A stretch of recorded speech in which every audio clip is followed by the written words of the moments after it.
नमस्कार। Learning YouTube channel में आप सभी का स्वागत है। मैं पूजा शाह। आज मैं पाठ 1 सौर मंडल में पृथ्वी और ये पाठ एनसीईआरटी की किताब ज्योग्राफी में से है और आज मैं टेस्ट सीरीज लेकर आई हूँ और साथ ही टेस्ट सीरीज के साथ जो प्रश्न हैं उनकी व्याख्या भी है। तो टेस्ट सीरीज करने से पहले आप सभी मेरे लर्निंग यूट्यूब चैनल को सब्सक्राइब करें, लाइक करें, कमेंट करें और सभी तक शेयर भी करें। टेस्ट सीरीज जब मैं करूँगी साथ ही आप उसके आंसर भी ज़रूर दें। तो चलते हैं प्रश्न की ओर। पहला प्रश्न है, निम्न में से कौन सी खगोलीय पिंड है? पहला सूर्य, दूसरा चंद्रमा, तीसरा पृथ्वी और चौथा है उल्का पिंड। ए 1 एवं 2, बी 2 एवं 4, सी 3 एवं 4, डी उपरोक्त सभी। तो इन चारों में से कौन सा उत्तर सही है? आप इसका उत्तर कमेंट बॉक्स में दें और इसका जो सही उत्तर है वो है डी उत्तर सही है। उल्का पिंड है इसका उत्तर, जो डी सही है। अब हम इसकी व्याख्या करते हैं। सूर्य, चंद्रमा, पृथ्वी, उल्का पिंड तथा वे सभी वस्तुएं जो रात के समय आसमान में चमकती है उसे हम खगोलीय पिंड कहते हैं। तो ये जो है इसका उत्तर बिल्कुल सही है। अब हम प्रश्न दूसरे पे चलते हैं। किन खगोलीय पिंडों को तारा कहते हैं? यहाँ प्रश्न में पूछा जा रहा है कि किन खगोलीय पिंडों को तारा कहते हैं। ए जो आकार में बहुत बड़े हो, बी जिनके पास अपनी ऊष्मा तथा प्रकाश होता है, सी जिनके पास अपनी ऊष्मा तथा प्रकाश नहीं होता है, डी जो अपने कक्ष में घूमते हुए दूसरे पिंड की परिक्रमा करते हैं। तो इन चारों में से कौन सा उत्तर सही है? आप इसका उत्तर जरूर दें कमेंट बॉक्स में, क्योंकि आपकी भी कहीं ना कहीं तैयारी जरूर होगी। तो इस प्रश्न का जो सही उत्तर है वो है बी उत्तर सही है, जिनके पास अपनी ऊष्मा तथा प्रकाश होता है। तो बी उत्तर सही है प्रश्न 2 का। अब हम इसकी व्याख्या करते हैं। व्याख्या इस प्रकार है कि कुछ खगोलीय पिंड बड़े आकार वाले तथा गर्म होते हैं। ये गैसों से बने होते हैं और इनके पास अपनी ऊष्मा तथा प्रकाश होता है जिसको वे बड़ी मात्रा में उत्सर्जित करते हैं और इन खगोलीय पिंडों को तारा कहते हैं। और सूर्य भी क्या है? एक तारा है। ये प्रश्न पूछा भी जाता है कि सूर्य क्या है, तो सूर्य भी एक तारा है। तो ये इसकी व्याख्या हुई यहाँ पे। अब प्रश्न 3, तारों के विभिन्न समूहों के द्वारा बनाई गई विविध आकृतियां क्या कहलाती है?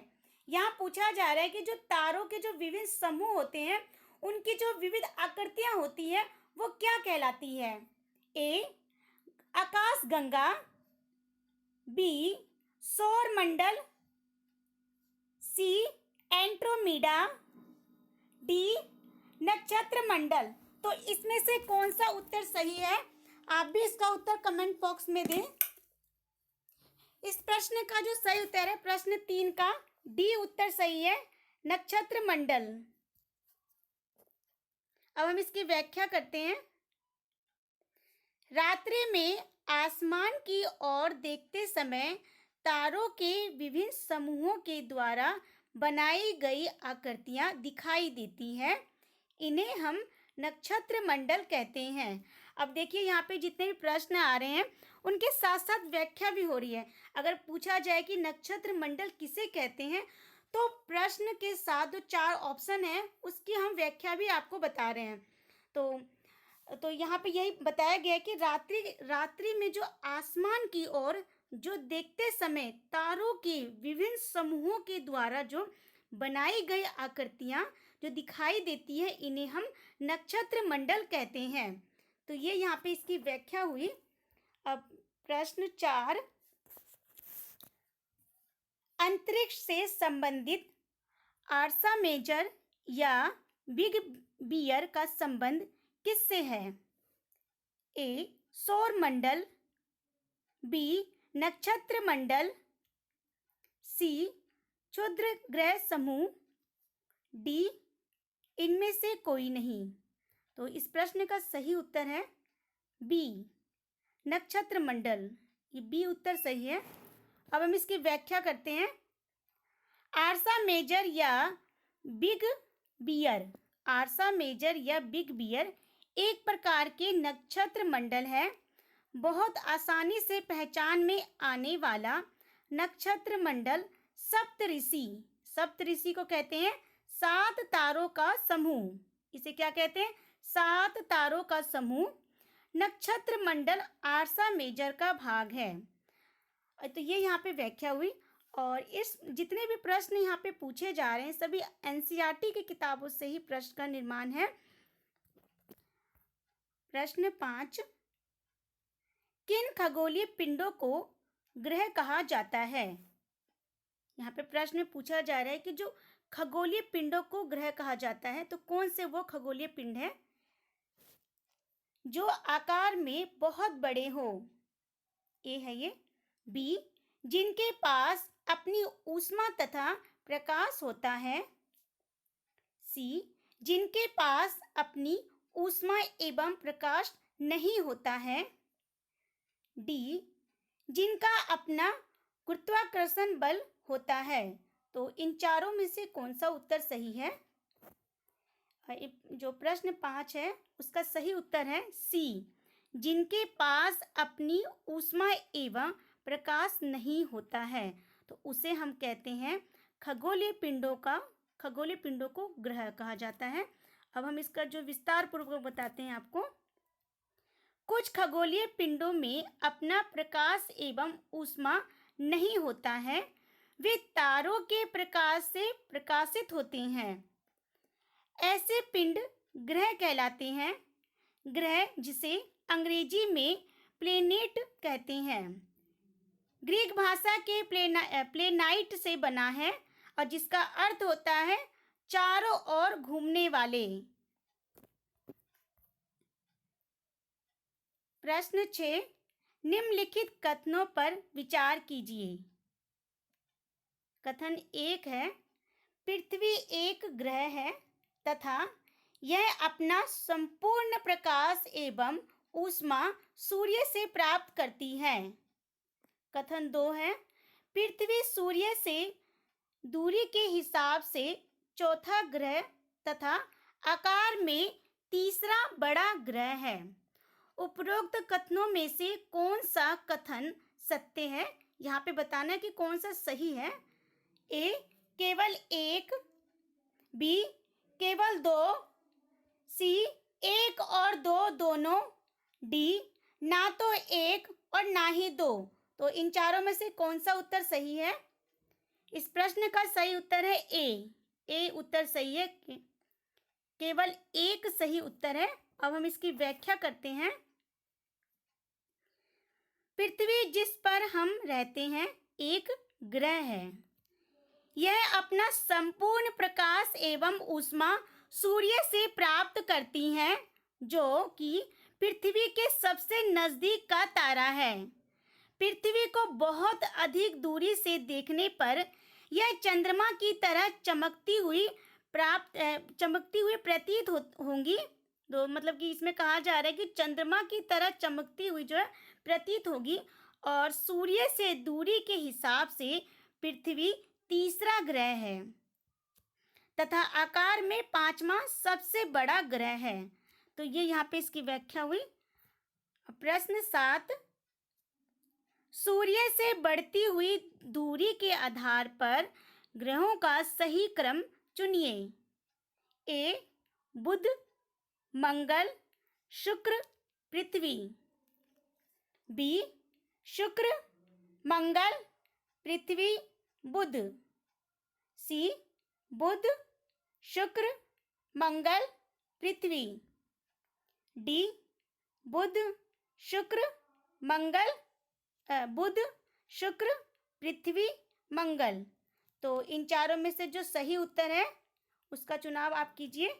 और इस प्रश्न का जो सही उत्तर है वो है डी बुध, शुक्र, पृथ्वी, मंगल। ये सही है। अब हम इसकी व्याख्या करते हैं। व्याख्या: सूर्य से दूरी के हिसाब से ग्रहों का सही क्रम बुध, शुक्र, पृथ्वी, मंगल, बृहस्पति, शनि, यूरेनस, अरुण, नेपच्यून, वरुण। तो ये यहाँ पे जो एक सही क्रम हुआ यहाँ पे। अब हम नेक्स्ट प्रश्न पे चलते हैं। प्रश्न 8, नीचे दिए गए ग्रहों में से कौन से आंतरिक ग्रह है? पहला है बुध, दूसरा शुक्र, तीसरा मंगल, चौथा बृहस्पति। अब कूट दिए गए यहाँ पे ए 1, 2 एवं 4, बी 1, 2 एवं 3, सी 2, 3 एवं 4, डी उपरोक्त सभी। तो इन चारों में से कौन सा उत्तर सही है? इस प्रश्न का जो सही उत्तर है वो है बी 1, 2 एवं 3। तो ये उत्तर सही है। अब हम इसकी व्याख्या करते हैं। वे ग्रह जो सूर्य के नज़दीक हैं एवं चट्टानों से बने हैं आंतरिक ग्रह कहलाते हैं। बुध, शुक्र, पृथ्वी और मंगल आंतरिक ग्रह के अंतर्गत आते हैं। तो ये यहाँ पे इसकी व्याख्या हुई। अब आगे चलते हैं प्रश्न पे। प्रश्न 9, नीचे दिए गए ग्रहों में से कौन से ग्रह बाह्य ग्रह है? यहाँ पूछा जा रहा है कि बाह्य ग्रह की बात की जा रही है। पहला बृहस्पति, दूसरा नेपच्यून ब्रैकेट में वरुण, तीसरा शनि, चौथा यूरेनस अरुण। अब कूट दिया गया यहाँ पे ए 1, 2 एवं 3, बी 2, 3 एवं 4, सी 1, 3 एवं 4, डी उपरोक्त सभी। तो इस प्रश्न का जो सही उत्तर है वो है डी उपरोक्त सभी। अब हम इसकी व्याख्या करते हैं। बाह्य ग्रह सूर्य से बहुत दूर हैं तथा बहुत बड़े आकार के हैं। ये गैस और तरल पदार्थों से बने हैं। बृहस्पति, शनि, यूरेनस और नेपच्यून बाह्य ग्रह हैं। तो ये यहाँ पे इसकी व्याख्या हुई। अब नेक्स्ट प्रश्न, नीचे दिए गए कथन एवं कारणों पर विचार कीजिए। कथन: बुध का सूर्य के चारों ओर परिक्रमण काल और सौर मंडल के सभी ग्रहों में सबसे कम है। कारण: बुध सूर्य के सबसे नजदीक ग्रह है। कथन ए। अब यहाँ पे ए कथन आर और कारण सही है तथा कारण कथन की सही व्याख्या करता है। बी कथन और कारण सही है तथा कारण कथन की सही व्याख्या नहीं करता है। सी कथन सही है तथा कारण गलत है। डी कथन गलत है तथा कारण सही है। इनमें से कौन सा उत्तर सही है? आप कमेंट बॉक्स में इसका उत्तर दें। और इस प्रश्न का जो सही उत्तर है वो है ए कथन और कारण सही है तथा कारण कथन की सही व्याख्या करता है। अब हम इसकी व्याख्या करते हैं। जितने समय में कोई ग्रह सूर्य के चक्कर लगाता है उसे ग्रह का परिक्रमण काल कहते हैं। परिक्रमण काल का वर्ग सूर्य से दूरी के घन के समानुपाती होता है। इसलिए सूर्य से अधिक दूरी वाले ग्रहों का परिक्रमण काल अधिक और कम दूरी वाले ग्रहों का परिक्रमण काल कम होता है। बुध ग्रह का परिक्रमण काल सबसे कम यानी 88 दिन है, क्योंकि बुध सौर मंडल में सूर्य के सबसे नजदीक ग्रह है। तो ये यहाँ पे इसकी व्याख्या हुई। तो आप मेरे लर्निंग यूट्यूब चैनल को सब्सक्राइब करें, लाइक करें, कमेंट करें और सभी तक शेयर भी करें। धन्यवाद।